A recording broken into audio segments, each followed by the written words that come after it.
This first DVD of the series deals with the physical principle of Kamae, or posture or stance.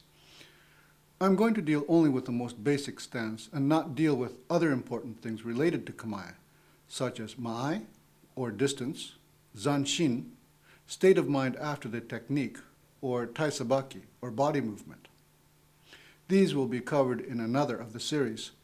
There's just too much to deal with in Kamae, in just the time we have, without going into all those other details.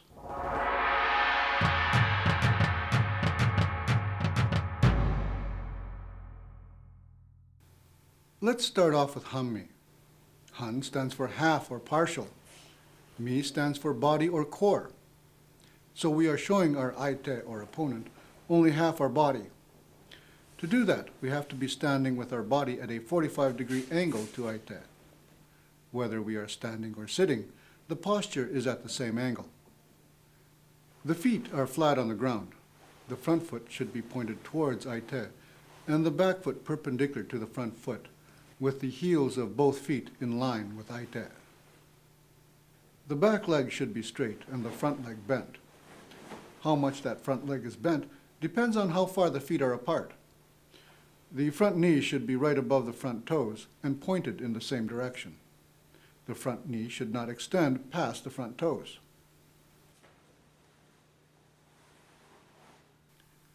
How deep the stance is depends on what you are doing. A deeper stance gives greater stability at the cost of sideways mobility. Up to a point, a deeper stance does give greater forward mobility because of a greater amount of weight is put on the front foot. The weight distribution depends on what you are doing, but it is usually about 70% on the front foot. If you are being more aggressive, more weight goes on the front foot. This balance and posture is the same as the weaver stance in pistols or shotgunning.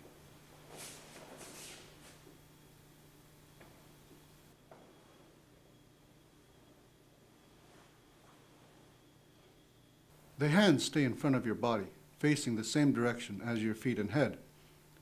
Extend your arms and cock your wrists so that the edge of your palms face aite. The fingers face straight up, or as close to that as possible, and are held together closely, but not tightly. The thumbs face aite, and in Chudan no Kamae, the front hand usually covers the upper part of your body, and the back hand covers the lower part. Your back should be straight. By straight, I mean that it is in line with your back leg. You should be able to draw a straight line from the top of your head to the heel of your back foot. The butt should not stick out, nor should your abdomen protrude unnecessarily. The angle of your back in relation to the floor depends on the depth of your stance. You should always be able to draw a straight line from your head to your heel.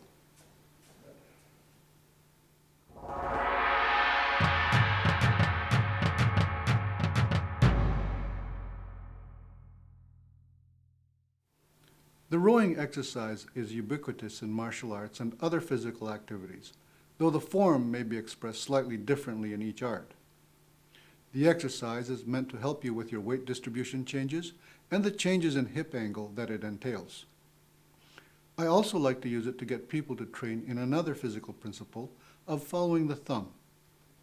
To start, stand in a very strong Hanmi position with your legs spread at least shoulder width. Outstretch your arms with your fingers pointing forwards and your palms down. The thumb should face the same direction as your fingers, front foot, front knee, and face. Make sure that your back is straight and your butt not stuck out. Extend your hands backwards by pointing your fingers and thumbs toward your hara. Extend your ki through your fingers and thumbs. In Aikido, we never pull, so you need to push uke's hands toward yourself. At the same time, push off the front foot to move your weight towards your back foot. As your weight moves backwards, your hip will have to change angle slightly. This ensures that as you put your weight on your back foot, your knee comes to rest over your back toes. If your hip does not change angle a slight bit, your back knee will end up ahead of your foot, placing undue stress on the side of the knee and reducing the ability to take weight. if your knee is not over your toes, you will also have trouble moving your weight forward at the end of the cycle. When your weight is on your back foot, your back should be straight. This means that a straight line should be able to be drawn from the top of your head to the toes of your front foot. Your butt should neither stick out nor inwards.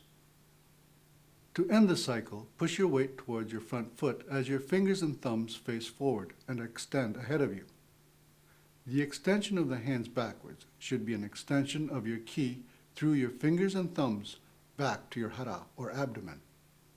The push of your hands should be an extension of your ki from your hara to the hara of an imaginary aite. Another way to do this is to extend your ki through the back of your wrist. Bend your wrist downwards with your palm facing the floor. Then extend forward through the wrist joint, ignoring the hands altogether. You will probably find this way stronger when pushing against resistance when someone has grabbed your wrists. There are various versions of this exercise, even in Aikido. One I like is a paired exercise with the jo. Each time you strike, you move your weight forward. Each time you receive and block, you move your weight backwards.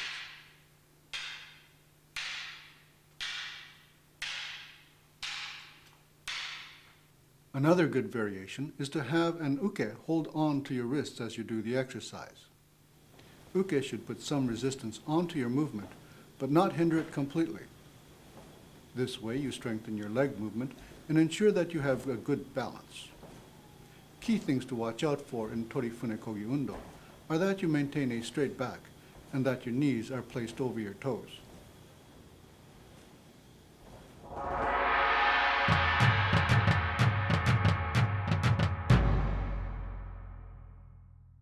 We will cover moving in Hanmi in another of the series, but generally the movement will start off the front foot. It is partially to ensure that you can move quickly off the front foot that we place our weight on that foot and keep our back leg straight. The straight back leg allows us to push forward with our hips rather than our thighs. In a way, you are simply falling forward, pivoting around the bottom of your foot when your front foot is picked up off the ground. Yes, sometimes we do move off the back foot, but moving off the front foot is the most basic of the movements. When moving in Hanmi, we generally use suriashi, or sliding foot. We will go more into suriashi in the DVD about taisabaki, or body movement. For now, just remember that you want to keep the weight on the balls of the feet, and that the toes never really come off the floor. That way you are always stepping with the balls of your feet landing first.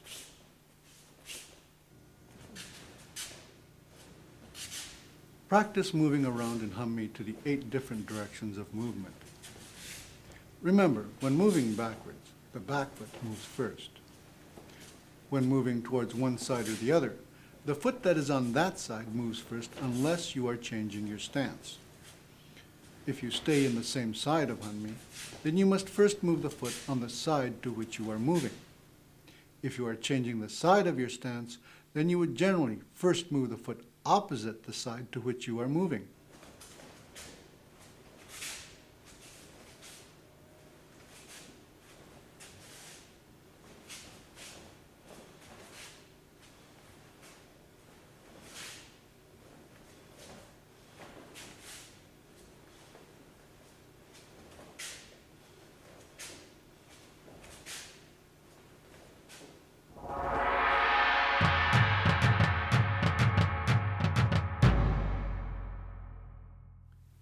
This exercise will help to develop correct usage of the feet, timing of hands, distribution of weight, and use of the heels when pivoting.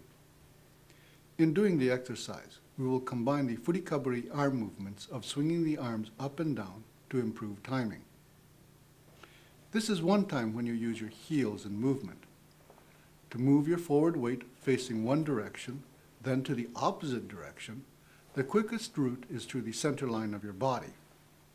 That means moving the weight from the ball of the front foot to the heel of the front foot, then to the heel of the other foot, and onto the ball of that other foot.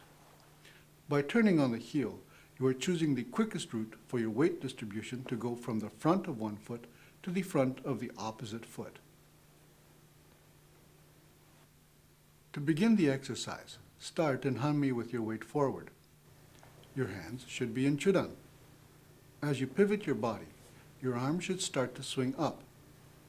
Make sure that you keep relatively straight arms rather than bending them at the elbow. As your weight distribution passes through the center of your body, your hands should be straight above your head. This reduces your body's radius and speeds up your pivot like a figure skater bringing in his or her arms to speed up the spin. As your weight moves to the opposite foot, your arms should be swinging downwards. It is important to try and coordinate your arm movements with your pivoting to ensure that your timing gives you the quickest pivoting motion. The arms can be used with the palms facing inwards as if doing a tegatana, or the palms facing upwards, as if carrying a large ball. The thumbs should be facing the direction of the movement of the arms. Breathe in as you swing up, and breathe out as you swing down. When pivoting, make sure that your head turns first. You will find that if your head turns with or after your body, you will find it difficult to stay in Hanmi.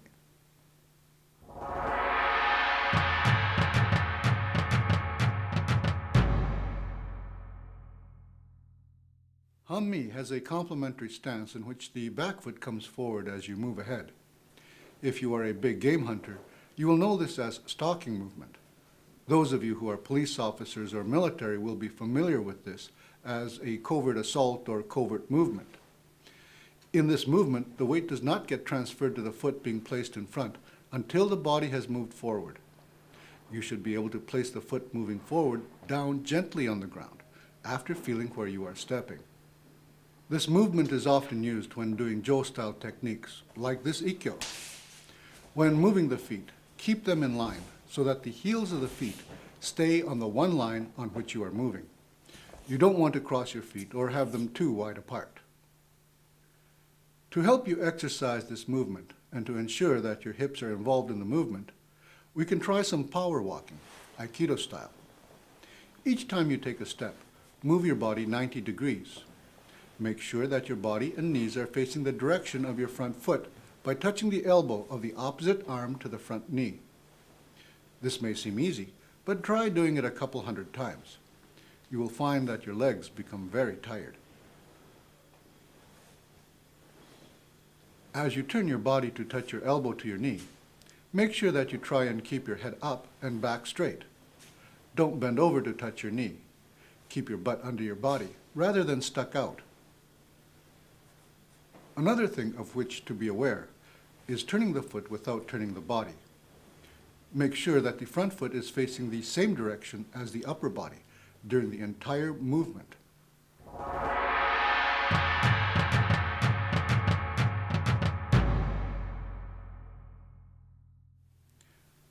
Hanmi in Seiza is the same, except that your calves now replace your feet, and your toes are the same as your heels. The front knee points towards Aite, and the other knee is perpendicular to that direction, so that your knees form a 90-degree angle. Your toes should be bent down so that they give you traction rather than dragging. The heels of your feet should again be in line. To practice moving in Seiza, you need to do Shikko.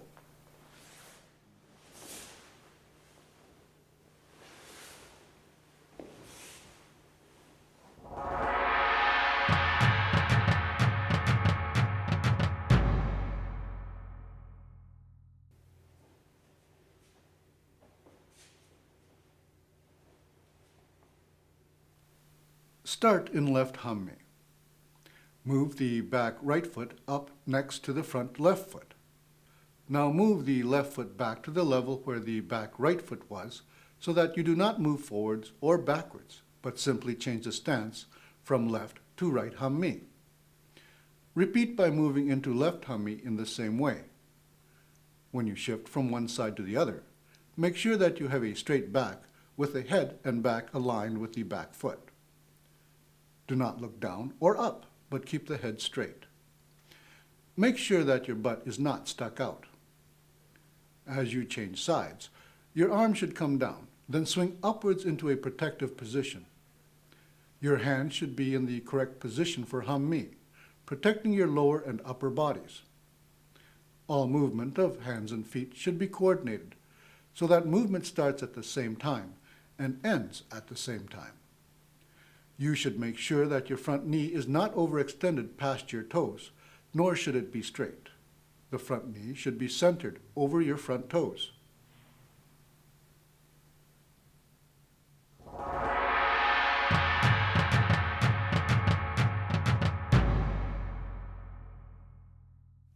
You can check the correctness of your Hanmi by raising your arms straight forward and having someone walk into your outstretched arms. If you are in a good Hanmi, you should not fall backwards. Uke should feel as if they are running into a brick wall. If your back is arched too much and not in a straight line with your back foot, you will rotate around your hip and fall backwards when Uke walks into you. If your butt is stuck out and your back is not in a straight line, you will fall backwards as your butt collapses behind you.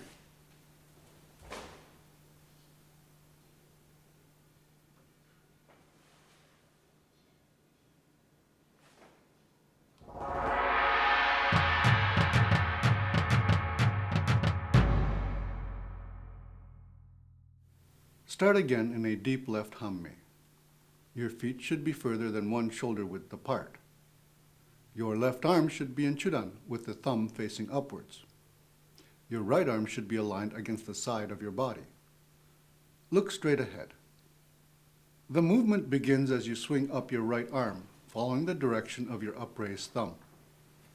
As your right arm swings up above you, your weight shifts from left Hanmi to the middle of your body by pivoting on your heels. As your arm passes over your head and you are starting to face the opposite direction, move your left foot up to the right foot, remembering to keep your heels in line.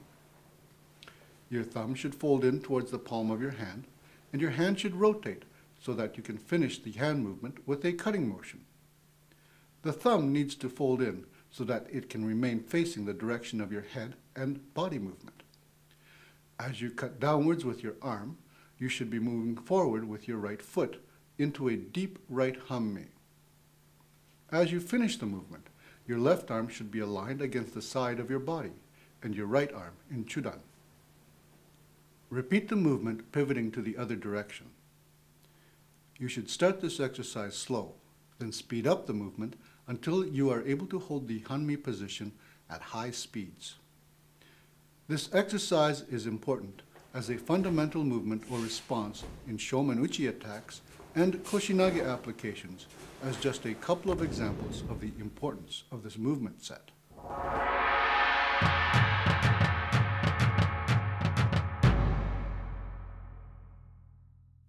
The 10-point clock exercise will help you to practice moving in different directions from Hanmi and into Hanmi. It should also give you a little better appreciation of the strategies of some different martial arts as you get a feel for the directions they like to move. Start in left Hanmi with hands at Chudan. Begin the exercise by moving your front left foot into a deeper Hanmi position. I like to repeat the same movement twice by just stepping back to the original position. I might even do the same movement 3 times in a row. In moving to the second position, I move my front left foot to the 1030 position and turn it to face my invisible opponent at 45 degrees from my original direction. My hands stay in the original Chudan position. To complete this movement, return to the original left Hanmi position. This is sometimes seen as the beginning movement in Sankaku Irimi. In the third position, I move to 90 degrees.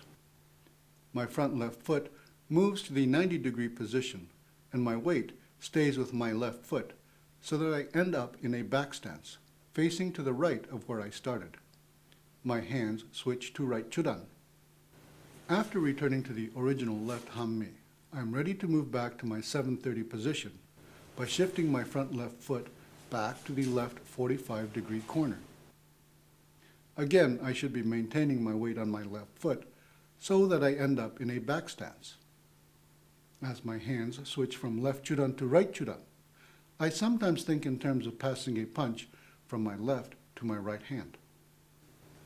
The next position is at 6 o'clock. I simply shift into a right back stance. This is followed by the 430 position, which is the same movement as traditional tenshin. Tenshin is followed with a movement of my left foot to the 3 o'clock position in an exaggeration of the tenshin movement. You will notice that it is getting difficult to do the movement without first setting it up by moving your right foot ahead.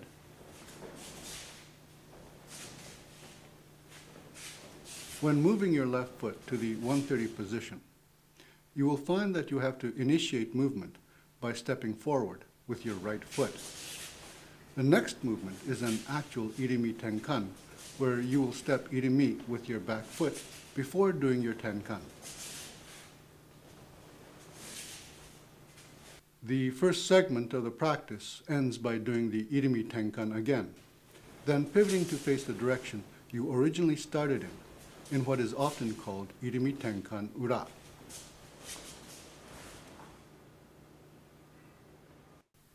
You repeat the same 10 directions by starting with your right foot forward. Repeat the movements as many times as you need to get a good feel for the 10 directions of movement in Hanmi.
The following exercises are more for the practical application of Aikido. Some will be from the application of classical techniques in an Aikido perspective, and others will be for street application. These exercises are meant as examples of how the principles are applied, and are not meant to help you develop your application of Aikido as self-defense. Further DVDs will be produced for those purposes.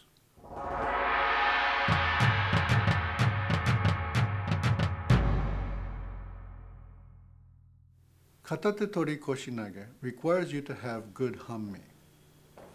If you do not have a good posture, the weight of uke on your back will crush you. Start by holding on to uke's hand using a sankyo type of grip. This means that your fingers should be wrapped around the side of uke's palm, and your thumb pressed into the little depression formed between uke's thumb and palm. Drive in with your other arm straight, going into a deep Hanmi between uke's legs.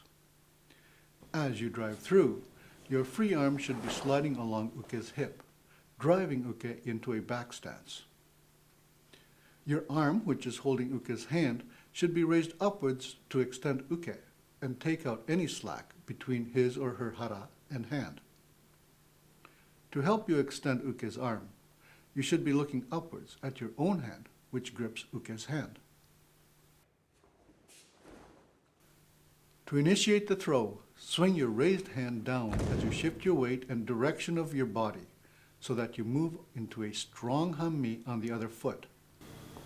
You should be looking down at the point where uke should fall and extend uke's arm towards that point. You should not be pulling uke's arm down, but extending it, making sure that all slack remains out of uke's arm. Remember, in Aikido we do not pull a person down, but push them down from above, or in other words, cut them down. In pivoting, you should be moving a little less than 180 degrees to allow a little bit of rotational motion to enter into the movement. This ensures that uke is loaded onto your hip rather than passing behind your butt. There is no lifting motion with the hip when Koshinage is done this way. All lifting of uke is done by the pivoting motion.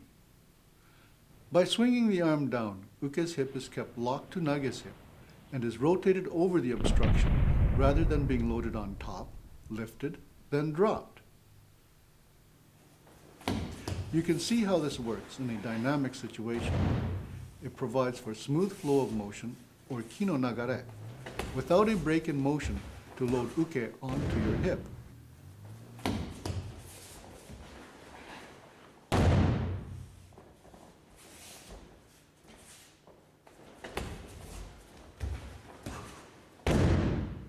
Here is the application of this exercise in some waza using Koshinage.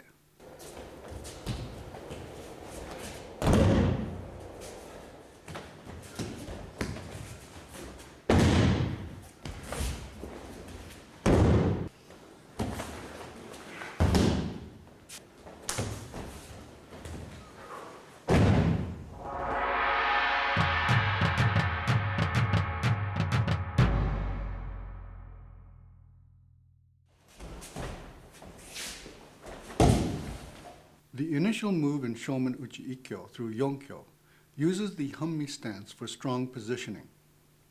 This stance can be used either when you are strictly defending or when attacking.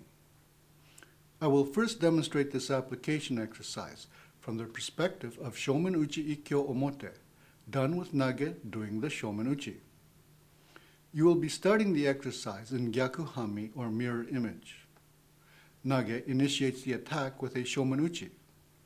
Remember to keep the attack centered rather than bringing your hand from beside your head. Remember also to keep your thumb facing downward to allow you to extend power through your thumb and to do a good Shomen Uchi. Uke should respond with the typical rising block.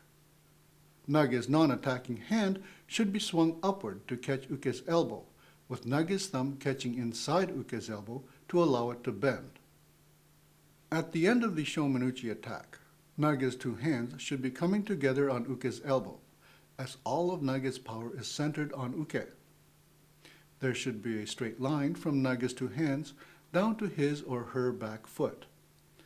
The straight line ensures that uke cannot push nage's arms downwards or collapse them back into nage. To raise uke's ki and break his or her balance using kuzushi, nage's back foot is drawn up in a fumikomi. The legs, back, and arm act as a car jack, driving uke's balance upwards and backwards. At this point, nage can step forward again with the front foot, moving one hand down to uke's wrist to engage Ikkyo. Both hands should drive towards uke's face to take the center before cutting down.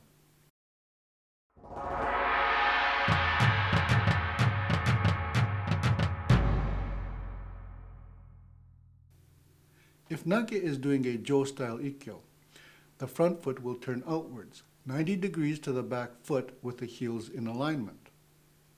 The hip should turn with the front foot so that the hip is engaged rotationally in the power move.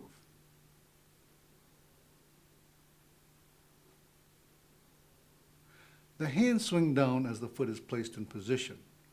The hands end up with the wrist hand outside nage's forward leg and the elbow hand underneath nage's tanden or hara. Both arms should be straight to ensure that all slack is taken out of the technique. This means that the shoulders should be flat, parallel with the ground. The inside hip should now be pointed at uke's armpit. Push uke down by pushing your hip into nage's armpit. The outside leg should now step forward and out in the sankaku irimi movement to draw uke's body flat along the ground. As you step outwards, kneel to push uke to the ground.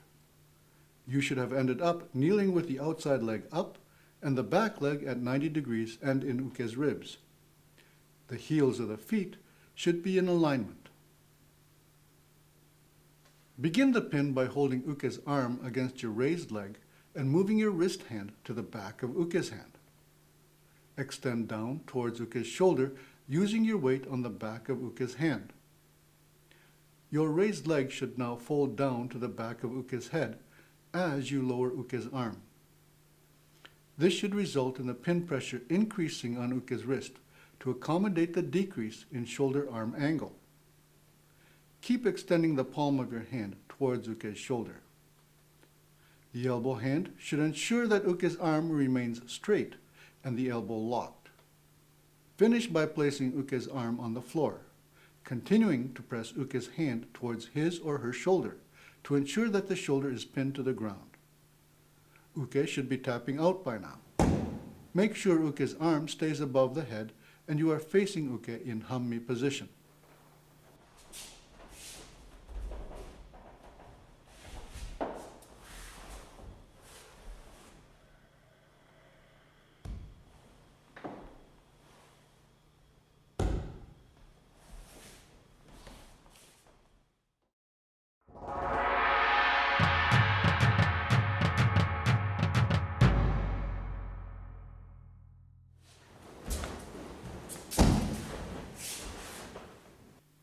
This technique can also be done using a Hanmi position instead of the Jo-style step. In this variation, the outside foot does not turn outwards. Remain in Hanmi position with the shoulders uneven after cutting down your hands. Immediately upon finishing the first step outwards, step into Uke's armpit to finish in the opposite Hanmi. This should drive Uke downwards as your elbow hand shifts down below your wrist hand. Ensure Uke's armpit stays straight by not twisting your hands. The thumb of both your hands should remain facing the ground to ensure that Uke's arm stays locked. Immediately step out with the outside leg to draw Uke flat, kneeling as you do so to drop Uke flat on the ground. You can finish in the same way as before, pinning Uke's shoulder to the ground using pressure on the back of his or her hand. Make sure Uke's hand remains above the level of the shoulder and you are facing Uke in Hanmi. Another option is to place Uke's arm flat on the ground with a hand above his or her head. Use the elbow pin to hold down Uke and get submission by using your hand blade on Uke's tendon at the elbow. Place your hand blade on the inside of Uke's elbow, then cut by rotating your hand blade or tegatana down and across the tendon. Make sure that Uke's arm remains above his or her head.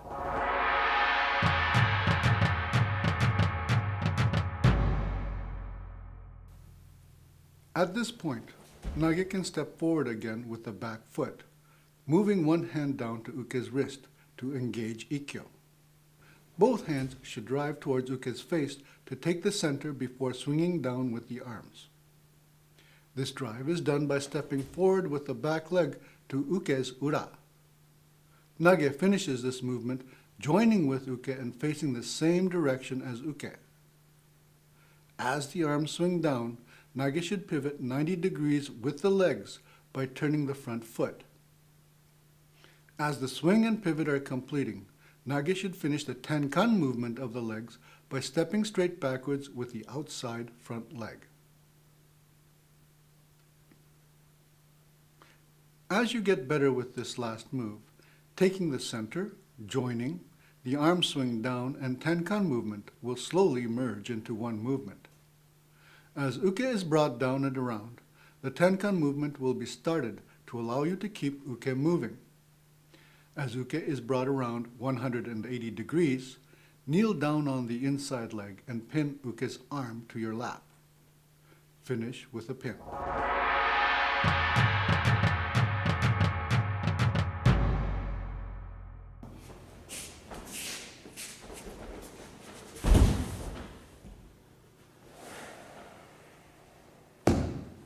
In this version, join with Uke as with the Jo-style Ikkyo Ura. However, as you swing your arms down, complete the tenkan movement without pivoting 90 degrees. The movement is like that of doing a kesa cut. As you finish the cut, kneel on the inside leg and complete the technique by pinning Uke's arm.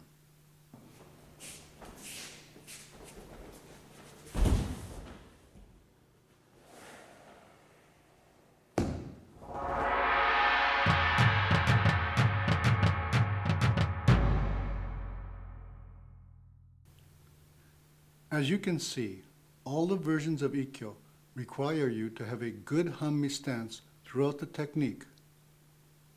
A good stance should give you good balance and stability while allowing mobility. You can change the depth and strength of the Hanmi stance depending on what you are doing.